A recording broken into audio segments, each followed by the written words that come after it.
اس عورت کو جہاں پر رکھا گیا تھا وہاں پر کسی اور کو جانے کی اجازت نہ تھی۔ مجھے اس طرف جانے کا اشارہ کر دیا گیا اور کہا گیا کہ اب تم اندر جا سکتی ہو۔ میں جب اندر داخل ہوئی تو مجھے اس عورت کے علاوہ وہاں پر اور بھی ایک ایسی چیز پڑی ہوئی نظر آئی جس کا اس میت والے گھر میں کوئی کام نہ تھا۔ حیران تو میں پہلے ہی ہو گئی تھی، لیکن جب اس عورت کو دیکھا تو میرے قدموں کے نیچے سے زمین نکل چکی تھی، کیونکہ اس کے پورے جسم پر میرے اپنے ہی۔ میرا نام ارجمند ہے۔ ہاں، یہ نام بہت پرانا ہے۔ ہم لوگ بھی پرانی روایتوں سے جڑے ہوئے لوگ تھے۔ میری ماں، میری نانی اور میری نانی کی ماں، ہم سب لوگ عورتوں کو غسل دینے کا کام کرتے تھے۔ میری ماں نے مجھے یہ کام سکھا تو دیا تھا، پر وہ میرے اس کام کو کرنے کے خلاف تھی۔ وہ کہتی تھی کہ میں نے تیری شادی کرنی ہے اور وہ بھی کسی اچھے لڑکے سے، تجھے خاندانی کام نہیں ڈالنا۔ مجھے بھی کوئی شوق نہ تھا یہ کام کرنے کا، پر ہاں، مجھے یہ کام آتا ضرور تھا۔ میری ماں نے میرے لیے بہت اچھے لڑکے کا رشتہ دیکھا۔ میں بہت زیادہ خوبصورت تھی، لیکن ہم لوگ اتنے زیادہ امیر نہ تھے، اس لیے مجھے پتا تھا کہ میری خوبصورتی رائگاں جائے گی، پر شاید میری خوبصورتی نے ہی ایک اتنے خوبصورت آدمی کو اپنی طرف کھینچ لیا تھا۔ اس کا نام حبیب تھا اور وہ بہت زیادہ خوبصورت آدمی تھا۔ میں نے آج تک اتنا حسین مرد نہیں دیکھا تھا۔ میری ماں کہتی تھی کہ حسین مرد اور میٹھا خربوزہ تو قسمت والوں کو ملتا ہے، اور اس بات پہ ہنستی تھی، مگر وہ اب بہت زیادہ خوش تھی۔ اس نے میری شادی حبیب سے کروا دی۔ اس نے ساری زندگی سعودی عرب میں گزاری تھی اور وہ باہر ہی رہا تھا۔ ادھر اس کے خاندان کے کچھ لوگ تھے، مگر بہت ہی کم جن سے وہ کچھ زیادہ رابطہ نہیں رکھتا تھا۔ شادی کے بعد 3 مہینے تک وہ ہمارے ساتھ ہی رہا۔ اس نے کہا کہ میں تمہارے گھر میں نہیں رہ سکتا ہوں، تو مجھے کرائے پہ ایک گھر لے کے دے دیا۔ اس کے پاس پیسوں کی کمی نہ تھی۔ پھر واپس گیا اور کہا کہ تمہیں وہاں بلانے کا انتظام کر کے پھر بتا دوں گا۔ میں بہت خوش تھی۔ میری زندگی میں سب کچھ ٹھیک تھا۔ میرا شوہر میرے ساتھ بہت مخلص تھا اور اتنا خوبصورت آدمی تھا کہ اگر مجھے اس کی کوئی بات بری بھی لگتی تو میں برا نہیں مناتی تھی، کیونکہ میں اس سے لڑنا جھگڑنا نہیں چاہتی تھی۔ میں اسے ساری زندگی اپنی محبت کے ساتھ باندھ کے رکھنا چاہتی تھی اور بہت زیادہ محبت کرتی تھی۔ اتنی محبت ہو گئی تھی مجھے حبیب سے کہ جتنی شاید ہم لوگوں کی اگر محبت کی شادی ہوتی تو تب بھی نہیں ہوتی۔ میرے ساتھ وہ بھی بہت خوش تھا، پر اب میں تھوڑی پریشان ہو رہی تھی کہ جب اس نے کہا تھا کہ کچھ مہینوں تک مجھے وہاں بلانے کا انتظام کرے گا، پر ابھی تک اس نے مجھے نہیں بلایا تھا۔ ایک دن اس نے مجھ سے پوچھا تھا کہ کیا تمہیں مجھ سے محبت ہو گئی ہے؟ میں نے کہا کہ ہاں۔ تو وہ کہنے لگا کہ پر میرے لیے تو تم میری بیوی ہو۔ میں نے کہا کہ محبت اور بیوی میں کیا فرق ہوتا ہے؟ تو اس نے کہا کہ بیوی انسان اپنی مرضی سے سلیکٹ کرتا ہے، اس کی ساری ذمہ داریاں اٹھاتا ہے، مگر محبت اگر ہوتی ہے تو اچانک سے ہو جاتی ہے، اور محبت میں لوگ دیوانے ہو جاتے ہیں۔ وہ بار بار بہانے کر رہا تھا، کبھی کہتا تھا کہ 2 مہینے بعد بلاؤں گا، کبھی کہتا تھا کہ 4 مہینے بعد بلاؤں گا۔ کرتے کراتے 2-2.5 سال گزر چکے تھے۔ اب تو میں بہت زیادہ پریشان ہو گئی تھی۔ اس کے بغیر میں نے یہ وقت کیسے گزارا تھا میں ہی جانتی تھی۔ پھر بالآخر اس نے مجھے بلا ہی لیا۔ اس نے کہا کہ میں بہت بیمار ہوں اور یہاں میرا خیال رکھنے والا کوئی نہیں ہے۔ مجھے پتہ چل گیا ہے کہ ایک بیوی ہی شوہر کا خیال رکھ سکتی ہے، بس تم آ جاؤ۔ اس نے سارے انتظامات کیے اور میری ماں اور نانی، جو کہ ابھی دونوں حیات تھیں، انہوں نے مجھے رخصت کر دیا۔ آج ہی صحیح معنوں میں میری رخصتی ہوئی تھی، کیونکہ اپنے شوہر کے جانے کے بعد میں نے وہ کرائے کا گھر واپس کر دیا تھا اور میں اپنے گھر میں رہتی تھی۔ میری ماں نے مجھے جاتے جاتے کہا کہ بیٹا، یہ جو مرد ہوتا ہے نا، یہ بڑا بے وفا ہوتا ہے اور خوبصورت جیسے بے وفائی کرنے کا حق ہوتا ہے۔ دیکھ، تو اپنے دل میں کوئی بات نہ لانا۔ یہ یاد رکھنا کہ مرد جسے اپنی بیوی بناتا ہے نا، وہ مقام اپنی معشوق کو نہیں دیتا۔ میں حیران تھی کہ میری ماں کیسی باتیں کر رہی تھی۔ ویسے میری ماں کے اندازے بڑے ٹھیک ہوتے تھے۔ خیر، میں سعودی عرب آ گئی۔ یہاں پر میرے شوہر نے ایک کالونی میں گھر لے رکھا تھا۔ آس پاس بڑی چہل پہل تھی، بہت سارے لوگ رہتے تھے اور گھر چھوٹے چھوٹے تھے، لیکن گھر بہت زیادہ تھے۔ میں بہت خوش ہوئی۔ میں نے آتے ہی سارے گھر کو صاف کیا، اپنے گھر کو سنبھال لیا۔ اور کچن کو بھی سنبھال لیا۔ شوہر کو دیکھ کے دل کو سکون آ گیا۔ اس نے کہا کہ بہت یاد کیا میں نے تمہیں۔ میں نے کہا کہ اگر اتنا یاد کیا ہوتا تو آپ مجھے اتنی دیر سے بلاتے۔ مجھے کہنے لگا کہ بس کچھ مجبوریاں تھیں، مردوں کی بڑی مجبوریاں ہوتی ہیں، عورتیں نہیں سمجھتی۔ وہ سمجھتی ہیں کہ بس ہم ہی ان کی پوری زندگی ہیں، وہ سمجھتی ہیں کہ بس ہم ہی ان کی پوری زندگی ہیں، مگر عورتیں ہم مردوں کی زندگی نہیں ہوتی، زندگی کا ایک حصہ ہوتی ہیں۔ میں نے کہا کہ اچھا، بے مروتوں والی باتیں مت کیا کریں۔ شام ہوئی تو دروازے پر دستک ہوئی اور مجھ سے ایک عورت ملنے کے لیے آئی۔ اس نے کہا کہ میرا نام صبا ہے، میں سامنے والے گھر میں رہتی ہوں۔ اس گھر میں کبھی کسی عورت کو نہیں دیکھا، آپ کی آواز سنی تو سوچا مل لوں، کیونکہ آپ ہمارے پڑوسی ہیں۔ جب میں نے اسے دیکھا تو وہ بہت زیادہ خوبصورت عورت تھی۔ اس نے عربی عورتوں کی طرح ہی لمبے اور کھلے سے کپڑے پہن رکھے تھے اور حجاب بھی کیا ہوا تھا۔ میں نے کہا کہ آئیں بیٹھیں، تو وہ کہنے لگی کہ نہیں، بیٹھنے نہیں آئی، بس آپ کے لیے یہ کچھ کھانے پینے کو لائی تھی۔ ابھی ابھی میرے ہاں ولادت ہوئی ہے، بچے بہت چھوٹے ہیں، ان کو چھوڑ کے نہیں آ سکتی۔ میں نے کہا کہ ماشاءاللہ، مبارک ہو آپ کو، آپ کے 2 بچے ہیں؟ اس نے کہا کہ ہاں، میرے 2 بچے ہیں۔ میں نے کہا کہ آپ کے شوہر کیا کرتے ہیں؟ تو وہ تھوڑی گھبرا گئی۔ اس کام کرتے ہیں جو مرد کیا کرتے ہیں، محنت مزدوری، اور کیا۔ چلیں پھر کبھی وقت نکال کے آؤں گی، بیٹھ کے گپ شپ کریں گے۔ آپ سے مل کے بہت اچھا لگا۔ میں نے ایک بات تو نوٹ کی تھی کہ وہ مجھے سر سے لے کے پاؤں تک دیکھ رہی تھی، ایسے لگتا تھا کہ جیسے بس مجھے دیکھنے ہی آئی تھی۔ کھانے کی چیز دینے کا بھی بہانہ تھا، اگر ملنے کے لیے آئی ہوتی تو پھر بیٹھی کیوں نہ۔ ہاں، دیکھنے آئی ہوگی کہ پاکستان سے لڑکی آئی ہے تو کیسی ہے۔ اس کے بعد میری اس سے پھر ملاقات ہوئی اور میں نے اپنے بارے میں تھوڑا بہت بتایا۔ ساتھ 2-4 عورتیں اور بھی کھڑی تھیں۔ میں نے یہ بھی بتایا کہ ہم لوگ غسل دینے کا کام کرتے تھے۔ انہوں نے کہا کہ یہ تو بڑے ثواب کا کام ہے، کیونکہ بہت سارے لوگوں کو ٹھیک طرح سے غسل دینا نہیں آتا اور پھر ایسے لوگوں کو بلایا جاتا ہے۔ میں نے کہا کہ جی، لیکن میں یہ کام اب چھوڑ کے آ گئی ہوں۔ ابھی مجھے یہاں آئے ہوئے 1 مہینہ ہی گزرا تھا جب دوپہر میں یہ خبر ملی کہ صبا کا انتقال ہو گیا ہے۔ انتقال کی وجہ یہ تھی کہ اس کے بچے پیدا ہوئے سے کافی وقت گزر گیا تھا، لیکن تبھی سے اس کے ساتھ کوئی معاملہ بنا تھا جو ٹھیک نہیں ہو رہا تھا۔ اس کے پورے جسم میں انفیکشن پھیل گیا تھا، جس کی وجہ سے وہ اس دنیا سے چلی گئی تھی۔ ویسے وہ بہت امیر عورت تھی، اس کا سامنے گھر تھا اور وہ بہت بڑا گھر تھا۔ جب مجھے یہ خبر ملی تو میں بھی اس طرف جانے کی تیاری کر رہی تھی، کیونکہ یہاں پر سب لوگ ہی تقریباً ایک فیملی کی طرح رہتے تھے۔ سب عورتیں جا رہی تھیں تو مجھے بھی جانا چاہیے تھا۔ جب میرا شوہر گھر میں داخل ہوا، میں نے سوچا کہ پہلے اس کو پانی وغیرہ پوچھ لیتی ہوں، پھر چلی جاؤں گی۔ کہنے لگا کہ تم کہیں جا رہی ہو؟ میں نے کہا کہ ہاں، وہ سامنے صبا رہتی تھی نا، اس کا انتقال ہو گیا ہے۔ میں نے اتنا کہا کہ میرے شوہر کے حلق میں پانی پھنس گیا۔ میں نے کہا کہ کیا ہو گیا آپ کو؟ کہنے لگے کہ انتقال ہو گیا۔ اس کو تو جیسے نہ کوئی بات آ رہی تھی اور نہ جا رہی تھی۔ اس کا یہ رد عمل کچھ زیادہ ہی عجیب تھا، ورنہ محلے میں مرنے والی ایک عورت کی موت کی خبر میرے شوہر کے لیے اتنی زیادہ عجیب کیوں تھی کہ وہ گھبرا ہی گیا تھا۔ میں نے کہا کہ میں جاتی ہوں، سب عورتیں پہنچ جائیں گی اور پھر کہیں گی کہ میں نہیں آئی۔ اس نے کہا ہاں، تم جاؤ، تم جاؤ۔ اس نے مجھے باقاعدہ گھر سے ہاتھ پکڑ کے نکالا کہ اچھا جاؤ، اور دروازہ بند کر دیا۔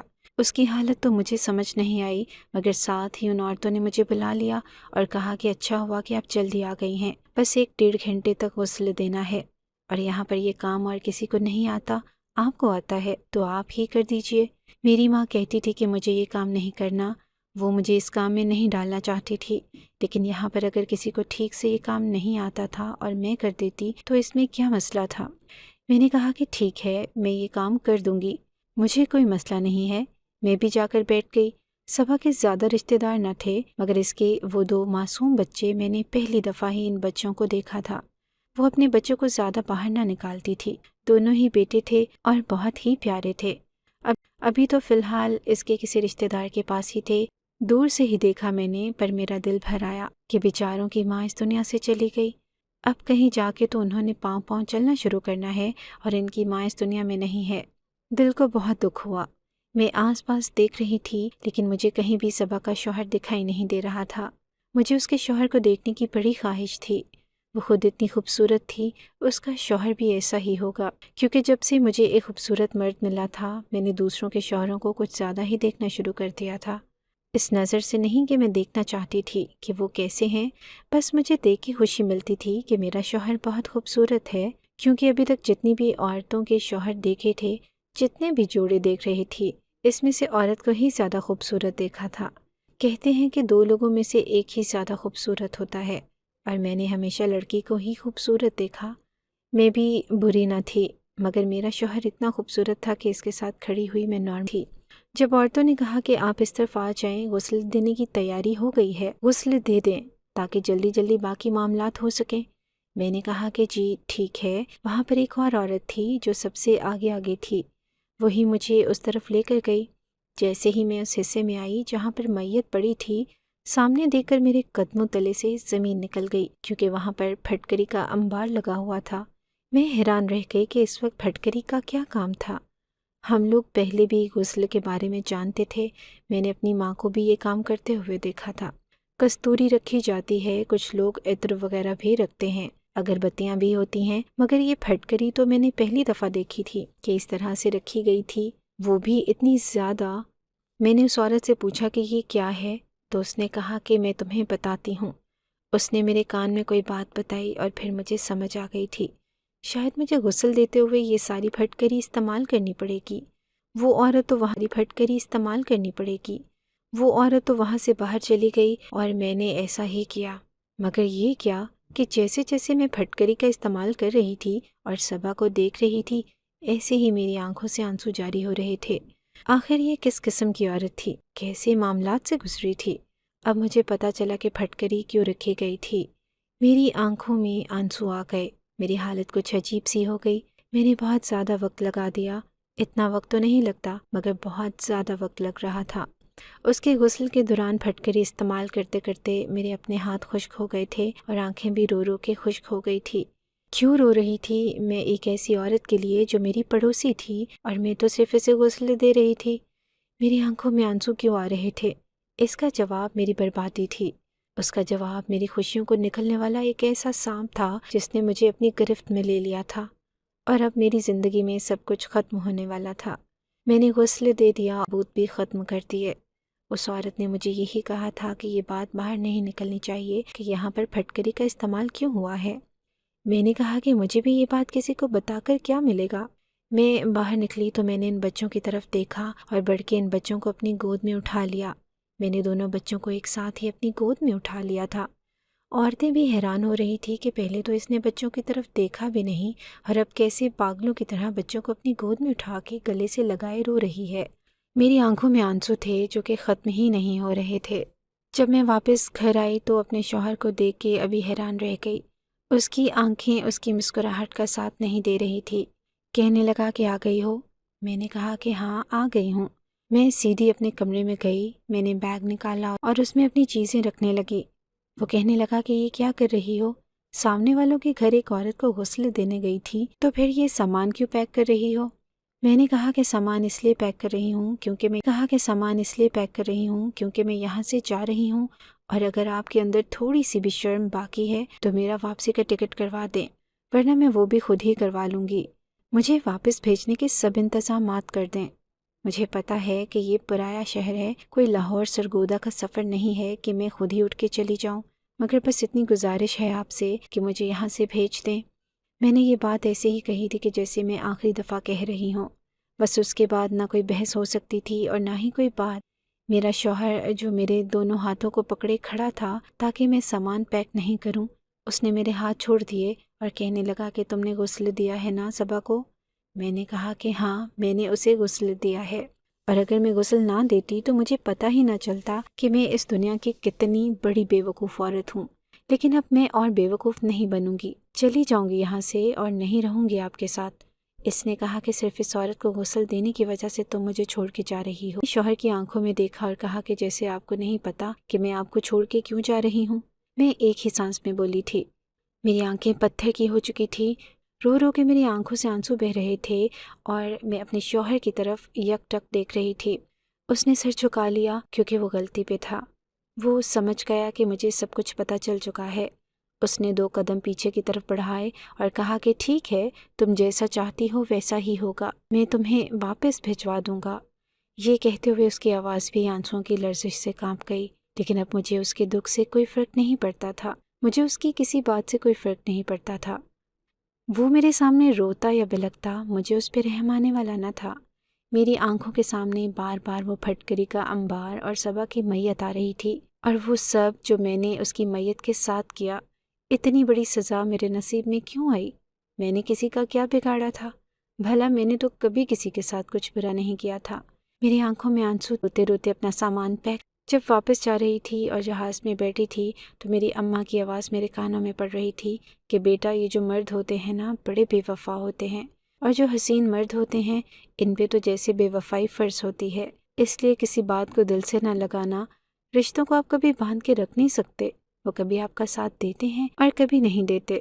رشتوں کو آزماتے نہیں ہیں میری جان۔ صحیح کہا تھا میری ماں نے، بالکل ٹھیک کہا تھا۔ پر کیا ان کو پتہ تھا کہ میرے ساتھ یہ سب کچھ ہوگا؟ میں واپس آ گئی تھی۔ میری ماں بھی حیران تھی اور میری نانی بھی۔ ان کو میں نے جب سب کچھ بتایا تھا وہ بھی حیران ہو گئی تھی کہ یہ سب کچھ کیسے ہو گیا اور اتنی جلدی کیسے ہو گیا۔ اب ہماری بیٹی کی زندگی کا کیا بنے گا؟ اس کی خوشیوں کا کیا بنے گا؟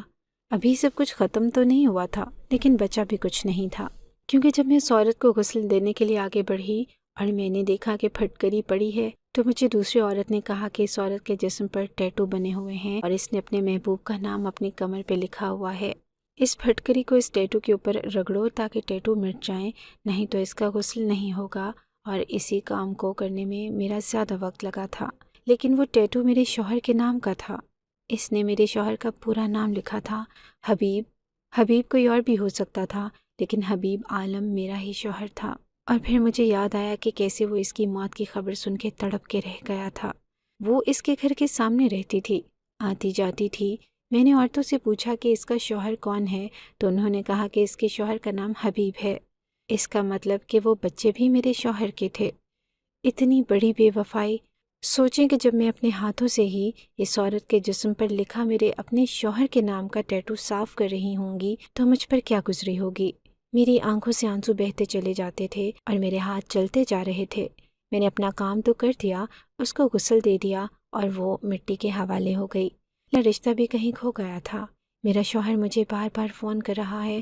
وہ لوگ بچوں کو اس کے پاس چھوڑ گئے کیونکہ وہ اس کے بچے ہیں، ان سے بچے سنبھالے نہیں جا رہے۔ وہ کہتا ہے کہ تم واپس آ جاؤ اور مجھے معاف کر دو۔ میں مجبور تھا، مجھے اس سے محبت ہو گئی تھی۔ میں نے تمہیں کہا تھا نا کہ محبت ہو جاتی ہے تو ہو گئی تھی، پر وہ بھی اس دنیا میں نہیں ہے، وہ ہمارے رشتے میں نہیں ہے۔ آ کر ان بچوں کو سنبھال لو، کیونکہ ابھی تک میرے ہاں بھی کوئی اولاد نہیں ہوئی تھی۔ جب میرا شوہر یہاں تھا تو وہ میرے ساتھ 3 مہینے رہا تھا، لیکن مجھ پر اولاد کا کرم نہیں ہوا تھا۔ میری ماں مجھے کہتی ہے کہ تو واپس چلی جا، لیکن میں واپس نہیں جانا چاہتی۔ اس میں میری بے عزتی ہوگی۔ پہلے ہی میری عزت نفس کو کتنا مجروح کیا گیا ہے۔ مجھے تو وہ منظر ہی نہیں بھولتا۔ کسی غیر عورت پر بنا میرے شوہر کا نام کا ٹیٹو، اس کا مطلب کہ ان کی محبت کس حد تک آگے بڑھ چکی تھی۔ کیسے رہوں گی میں اس آدمی حد تک آگے بڑھ چکی تھی؟ کیسے رہوں گی میں اس آدمی کے ساتھ دوبارہ؟ ان بچوں کو دیکھ کے مجھے بھی رحم آیا تھا، تبھی میں نے انہیں اپنے سینے سے لگا کے پیار کیا تھا، کیونکہ وہ میرے شوہر کے بچے تھے۔ مگر میں کوئی فیصلہ نہیں کر پا رہی ہوں۔ اب آپ لوگ مجھے بتائیں کہ میں کیا کروں؟ کیا میں واپس چلی جاؤں، جا کر اپنے شوہر کو بھی سنبھالوں اور ان 2 معصوم بچوں کو بھی جن کی ماں اس دنیا میں نہیں ہے؟ ان کو تو اس بارے میں پتہ بھی نہیں ہے۔ اپنے شوہر کو معاف کر دوں اور باقی کی زندگی اس کے ساتھ گزار دوں، یا پھر اپنے شوہر سے کہوں کہ وہ مجھے آزاد کر دے اور میرے نام طلاق بھیج دے تاکہ میں اس کو اس کی بے وفائی کی سزا دے سکوں۔ آپ لوگ مجھے اپنے قیمتی مشورے سے ضرور نوازیے گا تاکہ میں اپنی زندگی کا سب سے اہم فیصلہ کر سکوں۔ اگر بہت سارے لوگوں کا مشورہ مجھے ملے گا تو میں صحیح مشورہ حاصل کر کے ایک اچھا فیصلہ کر پاؤں گی۔ میں نے آپ کو سارے پہلو بتا دیے ہیں، اب آپ ہی لوگ مجھے کوئی اچھا سا مشورہ دیجیے۔